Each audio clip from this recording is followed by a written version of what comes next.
এই টেস্টি বল চ্যানেলে আপনাদের সবাইকে অনেক স্বাগত। আজ আমি আপনাদের সাথে শেয়ার করব খুবই হেলদি এবং টেস্টি একটি রেসিপি, ঝাল সুজি রেসিপি। আপনারা সকালে ব্রেকফাস্টে বা বাচ্চাদের টিফিনে কিন্তু এই রেসিপিটি একবার তৈরি করতে পারেন। তো চলুন রেসিপিটি শুরু করি। প্রথমেই আমরা শুকনো খোলায় কাঁচা বাদামগুলিকে ভালো করে ভেজে নেব।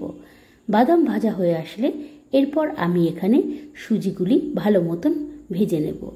সুজিগুলিকে একটু সময় নিয়ে ভালো করে আপনারা লাল করে ভেজে তুলে নেবেন। এরপর আমি কড়াইতে অল্প সাদা তেল এবং 3-4 চামচ মতন ঘি দিয়ে দেব।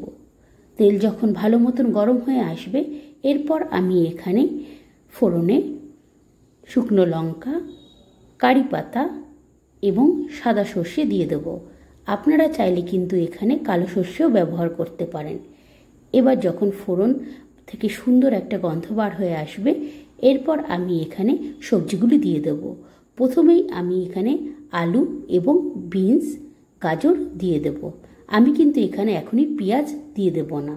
এই সবজিগুলিকে একটু ভালো মতন নাড়াচাড়া করে নিয়ে ভেজে নিতে হবে।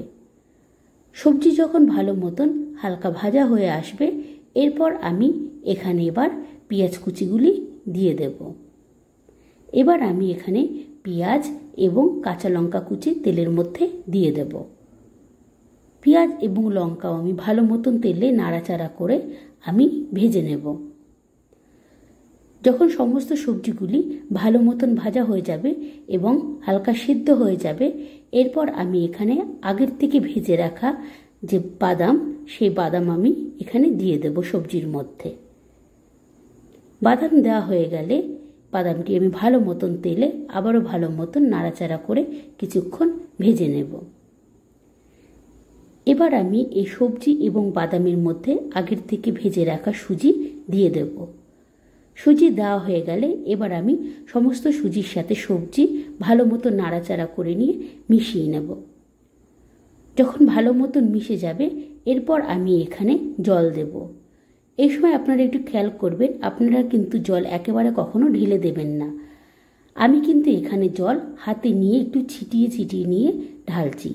একবারে যদি আপনারা জল ঢালেন তাহলে কিন্তু এই ঝাল সুজি কখনোই ঝুরঝুরে হবে না। আমি এরকম জল ছিটিয়ে ছিটিয়ে ঢালবো এবং কিছুক্ষণ ধরে ঢেকে রেখে পুরো সুজিটা আমি এইভাবেই তৈরি করব। দেখবেন এরকম করার ফলে কিন্তু সুজি কখনোই দলা পাকিয়ে যাবে না।